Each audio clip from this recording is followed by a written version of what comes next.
Welcome back to a slice of news where I cut you off a slice of news. Senate Republicans have made it clear they are not ready to give up on the SAVE Act. Despite the fact that they do not have the 60 votes necessary to pass it, Senate Republicans want the SAVE Act to be like that old man in that Monty Python movie and say, "It's not dead yet." Led by Senate Majority Leader John Thune, Republicans in the Senate planned to stage a talkathon for an indefinite amount of time and hold the floor in the Senate, denying Democrats from being able to speak. It is an interesting strategy. The president has made it very clear that he wants the SAVE Act passed, and he wants it passed now. But even though the bill was able to get through the House, it is having a lot of trouble in the Senate now. Made even harder when they tried to add on amendments such as one that would ban mail-in votings entirely. And really, it's not hard to see why they are so desperate to get this bill passed. Republicans are looking at a real hammering in the midterm elections, so the only way for them not to be thoroughly trounced come November, they have to find a way to keep those pesky opposition voters from beating them. So enter the SAVE Act, or what is now called the Save America Act, which Republican supporters like to sell as just a plain old voter ID bill, but is in effect a voter suppression bill. If the SAVE Act were to be passed and made into law, it would require people to present passports or birth certificates just to register to vote, documents many don't have easy access to or sometimes do not have at all. A lot of people don't have the financial ability to travel overseas, so have no reason to ever have applied for and acquired a passport. And if you ask most people where their birth certificate is, I'm willing to bet they would tell you, "I don't know," because why would they? But now the government would be saying those are the only documents acceptable to register to vote, making it incredibly difficult, or in some cases entirely impossible, for a lot of people to register to vote at all. And I guess in their mind, ensure that there's less people to vote against them. But as I mentioned in a previous episode, that plan would most likely backfire on them, since in their effort to root out the mythical non-citizen voter, and I guess prevent too many new Democrat voters getting registered, it's actually Republican voters that would likely be the most slammed by this new legislation. They are the ones who are less likely to own passports or be able to afford to apply for a new one. It's largely Republican women who are less likely to go by the name that is on their birth certificate because they've since married and taken their spouse's last name. And if the SAVE Act went through and canceled mail-in voting, it would largely disenfranchise rural voters who now would have to take long trips to their closest polling place, making voting very difficult and possibly to some not feel like worth the time and effort in the first place. And who's the most likely to be those rural voters? Republicans. So in their haste to do their master's bidding, Senate Republicans might actually be putting their party at a greater disadvantage if they do somehow manage to get the SAVE Acts passed. So watching the discourse around the SAVE Acts has been interesting. Because on the one hand, obviously it's a horrible voter suppression bill that would hurt a lot of voters and potential voters, and be one of the most awful, most blatant pieces of voter suppression legislation we've ever seen. But the sheer joy I would feel at watching them realize that the legislation that they were so desperate to pass and were so in favor of, working against them and costing them votes, would be significant, to say the least. But would that slight positive outweigh all the negatives? No, definitely not. It would not be worth it, even for that. The incredibly strict requirements that law would require would be unfair for everyone, Republican and Democrat and independent alike. It would just not be fair, period. It would be an erosion of our democracy. But many Senate Republicans do not care. They need a win, and they will do anything to get it, even pass a law which might actually hurt them in the long run. Another reason Republicans are so desperate to get this legislation rammed through is that President Trump has said that he will not sign any more bills until this act is passed, which is definitely a problem for Senate Republicans because this is just not going to happen, it looks like.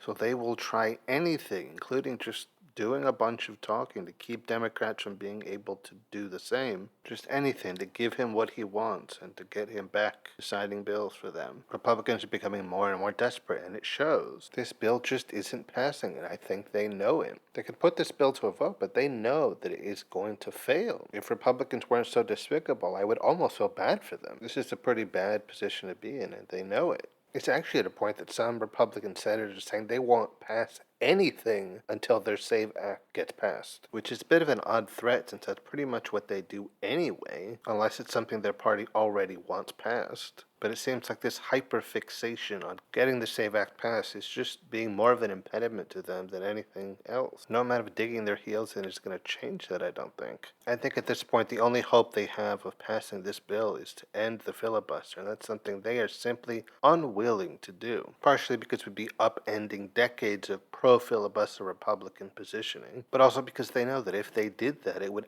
100% bite them back once the Democrats did manage to get the majority, leaving Republicans as a minority party and unable to use the filibuster, even just the threat of it, to oppose the bills that they don't want.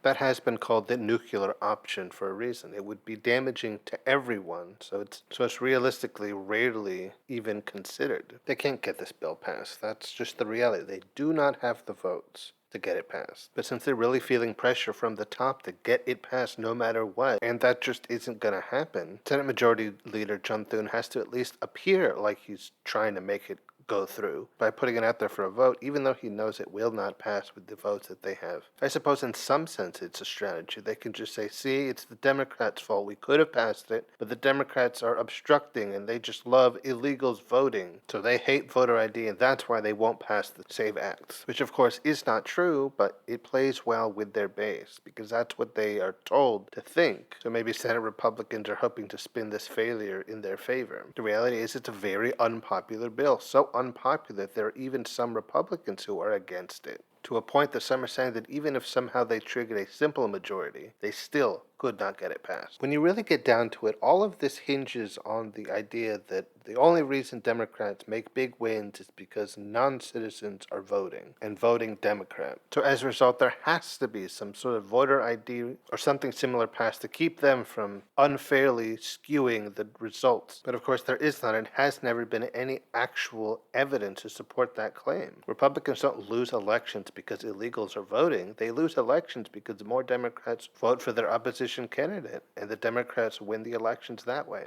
But Republicans say, no, we can't lose because we're the least popular ones. It has to be fraud. We must stop the fraud and put legislation to make sure that they steal elections with illegal votes. It's why they titled the SAVE Acts the way they did, because they think it's to save America from the fraud of illegal votes for Democrats. But the reality is the only ones that act is supposed to save is the Republican, or I guess the president specifically, from the consequences that will arise from when the Democrats take back power from them starting in the midterms. If they can't keep their grip on power through free and fair elections, then they will not have free and fair elections. If the only way they can win is by cheating, then cheat they shall. They're fine with blatant voter disenfranchisement if they think it will keep Democrats from taking power back from them, even if a lot of those disenfranchised voters may be a lot of rural Republican voters. I guess they see those voters as acceptable losses as long as they're able to keep their power and continue to shield their leader from the consequences of his actions. It's also possible they're banking on that if they do somehow manage to pass the SAVE Act, that it will just be selectively enforced, so that only the bluest areas of the country is where it's the most strictly enforced. But when it comes to the redder, more Republican areas, they may be a bit more lax. Now that alone sounds blatantly unfair and possibly even illegal, but not only would I not put something like that past them, it's very possible they're banking on the fact that fighting it would take so long that by the time anything happened in the courts, it would already be too late. Bottom line, the SAVE Acts are bad, put forward by a party that is desperate to cling to their power because they know that once they lose it, the Republican Party will actually have to be held accountable, and that's something that they want to avoid at any cost. I'm fairly confident that short of actually removing the filibuster entirely, the SAVE Act is essentially dead in the Senate. Not mostly dead, like dead. That obviously doesn't mean that they can't then attempt to draft similar or even worse legislation that does the same thing as the SAVE Act, all the while pointing fingers at Democrats and saying that they must hate election security if they refuse to pass the SAVE Act, or I guess now the Save America Act. But I think the SAVE Act as it is isn't going anywhere. And Senate Republicans can be mad about it, the president can be mad about it, but that's just the reality that we have here. Unfortunately, I know as much as I wish it was, this is not the last time I will be talking about the SAVE Acts or the Save America Act or whatever they end up calling it, because Republicans do not want to let this go. But at least this version of the SAVE Act seems pretty much done. It's not much of a victory, but it's something. So if that's the most I can hope for right now, I'll take it. Alright guys, that'll be it for this episode of A Slice of News. I've been your host, Mr. Slice. And until next time, when I cut you off, another slice of news. And don't forget to rate and review the show on Spotify, Apple Podcasts, and wherever you find it.